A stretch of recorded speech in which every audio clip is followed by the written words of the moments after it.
Se on joku 91 toukokuussa.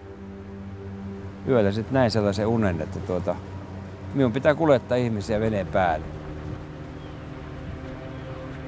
Se uni oli niin eteenpäin työtävä, että minun piti sinä kesänä hommata sitä venettä ja sekin on niin merkittävä, että kun minä kurvasin siihen pihaan, niin minä näin 200 metrin päästä sen veneen. Minä tiesin silloin, että minä ostan sen, vaikka en ollut sen lähempänä. Se oli pakko toteuttaa.